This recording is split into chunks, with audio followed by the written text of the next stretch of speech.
Arrested EndSARS protester Eromz, popularly called Eromz, regains freedom after meeting ₦1 million bail conditions. Marvel says it will not replace the late Chadwick Boseman with a digital copy in Black Panther sequel. Twitter launches a story-like feature called Fleets. Lil Wayne faces up to 10-year jail term over federal gun possession offense. The latest updates on ASUU strike, COVID-19 and the world of sports are also part of our stories for you this week. Are you ready?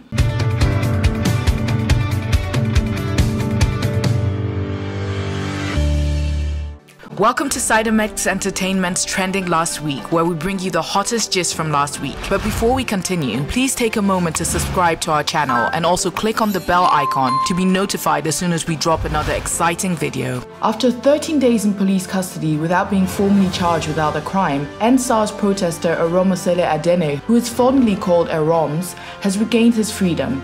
According to a statement by his lawyer Tola, the police case against Eromz began unraveling after he was whisked to Abuja illegally and returned secretly to Lagos, where he had first been locked up. On the 18th of November 2020, a magistrate court granted Eromz bail conditions that included two sureties of ₦1 million. One of the sureties must own landed property and they must both be taxpayers. The conditions were met on the 19th of November 2020, and Eromz walked free with lively celebrations both online and offline. International media house CNN has published an investigative report on what it termed Lekki tollgate shooting. Recall that EndSARS protesters had reported that soldiers of the Nigerian army shot and killed many on the night of the 20th of October 2020 during a peaceful protest at the Lekki tollgate. The shooting was live-streamed by DJ Switch to thousands of viewers on Instagram. The Nigerian army had denied the allegations that its officers shot at unarmed citizens, while the Lagos State Governor Babajide Sanwo-Olu also stated that he had not sought the intervention of the military during the EndSARS protest. A month after the horrific incident, CNN released an investigative report that seemed to incriminate the Nigerian and Lagos State government as well as the Nigerian army. According to CNN, verified video footage using timestamps and data from video files showed soldiers who appeared to have shot in the direction of protesters. Furthermore, current and former Nigerian military officials confirmed that the bullet casings from the scene matched those used by the Nigerian army when shooting live rounds. Working with the Balkan Investigative Reporting Network, CNN was able to establish that several of the bullets from the Lekki tollgate originated from Serbia.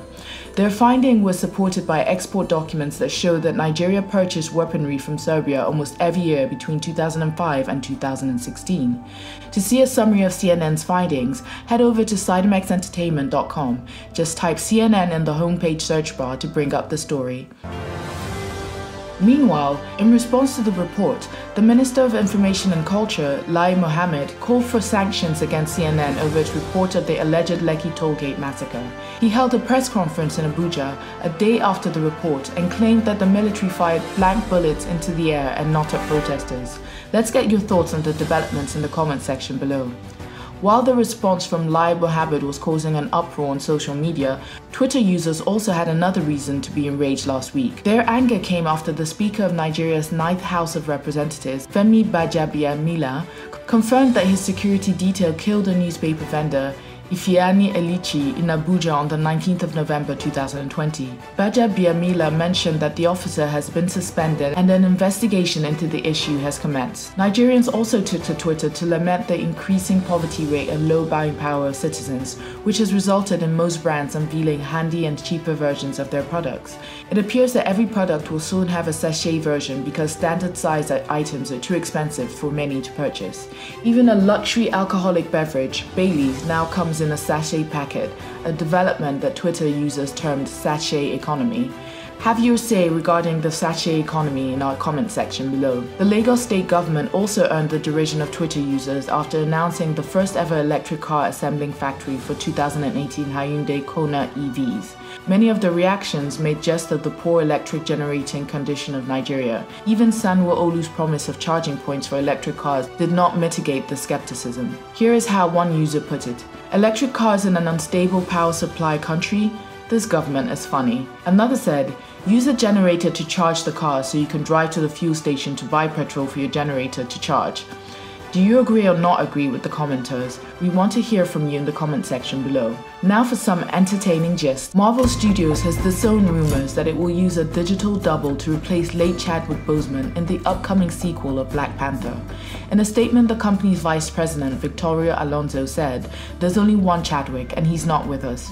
We are taking a little time to see how we return to the story and what we do to honor this chapter of what has happened to us that was so unexpected, so painful, so terrible, really." There are reports that Ryan Coogler has written a screenplay for Black Panther 2 and that it focuses on King T'Challa, played by Chadwick Boseman in Black Panther. Whatever Marvel Studios decide to do with the sequel, we hope the world will love it as much as the first story. Warner Brothers has announced that the anticipated Wonder Woman 1984 film will be hitting the cinemas on the 25th of December 2020 and will also be available for streaming on HBO Max on the same day. This is a thrilling piece of news for many film lovers who had written off 2020 because of the coronavirus pandemic that had caused many film releases to be postponed to 2021.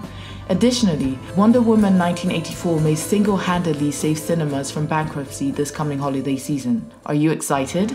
Young Money Entertainment CEO Lil Wayne faces up to 10 years in prison for illegally carrying a gold-plated gun in Miami. The rapper confessed to owning a gold-plated gun found in his luggage during a search when he landed in Miami on a private plane.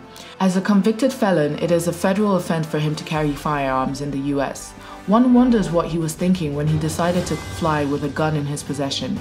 You can read the full story on our blog at sidemxentertainment.com. In a sad piece of unrelated news, Bobby Brown Jr., the son of popular American singer and rapper Bobby Brown, was found dead in his home in Los Angeles. He was confirmed dead at the scene by police officers who responded to a call for a medical emergency on Wednesday, the 18th of November 2020. It is another difficult time for 51-year-old Bobby Brown, who has seen many deaths with his family. His parents died within a year of each other in 2011 and 2012. His ex-wife, Whitney Houston, also died in 2012, and their daughter, Bobby Christina, died in 2015. The singer has 5 surviving children. It appears that Twitter is giving users more ways to share stories and content as it's launched a new feature called Fleets. The Fleets feature works like the popular Instagram and Facebook stories or even WhatsApp status. It appears at the top of users' timelines on the mobile app. Fleets, unlike tweets, automatically disappear 24 hours after they have been shared.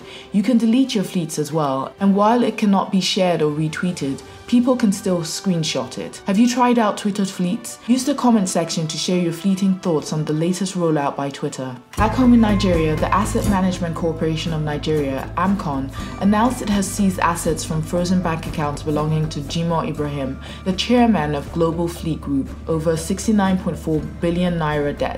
The seized properties included about 10 Nikon hotel buildings and residential apartments in Lagos and Abuja, as well as accounts and company shares. A rundown of the complete assets seized by AMCON can be found on sidemxentertainment.com. Just type AMCON or Jimoh Ibrahim on the homepage search bar to bring up the story. The latest update on the Academic Staff Union of Universities, ASUU strike, according to the body's representative, is that they have no agreement with the federal government as of the end of last week. The national president of ASUU, President Professor Bayodun Ogunyemi, told the press that the FG has not met their requests. This came after Ngige, the Minister of Labour, claimed that the government had met 6 out of the 9 demands that ASUU submitted. The ASUU strike has been ongoing since the 24th of March 2020. The NBA Draft 2020 was a historic night for the Nigerian basketball community, as a record 8 players of Nigerian descent were drafted on Thursday.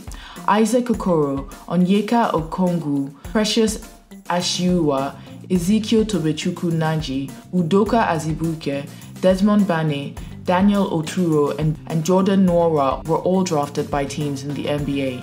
The boys would now relish a challenge in the best basketball league in the world and hopefully come home someday to play for the Tigers of Nigeria. Sierra Leone forced Nigeria to a barren draw in the second leg of their Group L African Cup of Nations (AFCON) qualifier played on Tuesday, the 16th of November 2020 in Freetown. The result came after the Super Eagles of Nigeria disappointingly collapsed in the first leg played at the Samuel Ogbemudia Stadium in Benin City on Friday, the 13th of November, when the Eagles squandered a 4-0 goal lead to draw 4-4 with the Leone Stars. Nigeria now has 8 points from 4 games in Group L of the AFCON qualifiers, 1 more than the second place Benin Republic, while Sierra Leone and Lesotho remain the third party.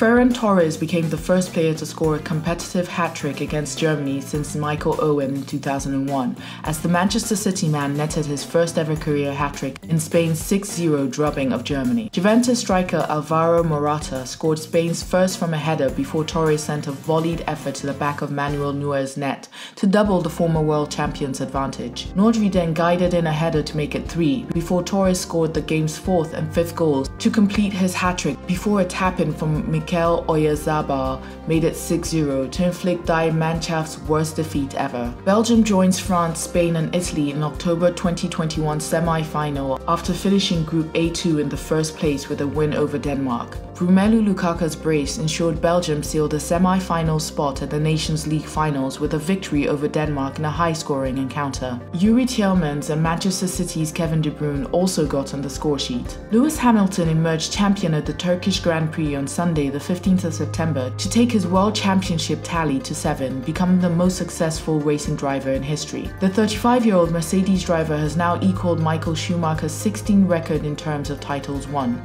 having already leapfrogged the German's number of races won last month. Winning at a brutally wet and slippery Turkish track was not the most ideal condition he must have hoped for, but the Briton did enough to see off the challenge and emerge with his 94th race win. The 2020 FIFA Club World Cup, originally scheduled for December, has been pushed forward to February 2021 as a precaution to limit the spread of COVID-19. Africa's representatives will be decided when the CAF Champions League final is played on the 27th of November, as the Egyptian duo of Zamalek and Al Ahly slog it out in the CAF's first ever all-Egyptian final at the Cairo International Stadium in Egypt.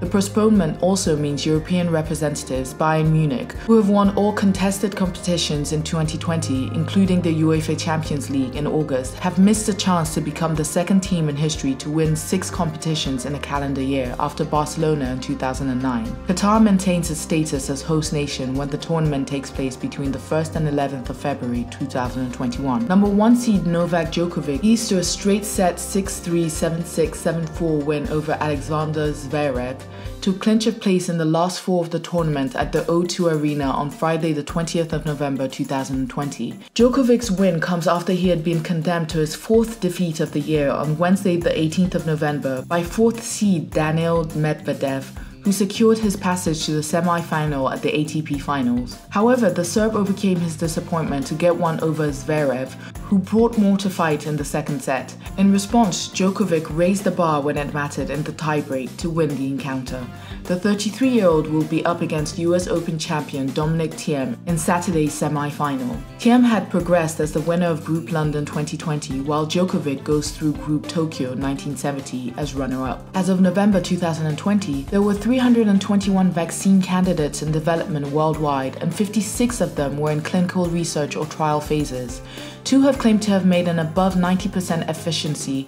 One is the vaccine from Pfizer, and the other is from Moderna, which raises hope that a vaccine against the novel coronavirus will soon be available. However, health officials would still need to pore over the data to make sure that the vaccine will be safe for use, and this may take several months. Meanwhile, both the Pfizer and Moderna vaccines present serious logistics distribution challenges because of the stringent temperature conditions required to maintain their integrity. This is very concerning, especially for third world countries like Nigeria with poor infrastructure. It also adds substantially to the cost of making the vaccines widely available to the public if they are eventually approved for general use. One of the heroes of the Moderna vaccine efforts is country singer Dolly Parton, who donated $1 million to Vanderbilt University Medical Center in Nashville, USA. The center was one of the trial sites for the Moderna vaccine. On hearing the news of its very promising COVID-19 vaccine, the legendary singer revealed how proud she was for playing a part in developing something so useful. As of Friday, the 13th of November 2020, the total number of confirmed coronavirus infections in Nigeria, while 61,782 patients have recovered and been discharged from isolation facilities across the country. This means that the number of active cases was 3,035.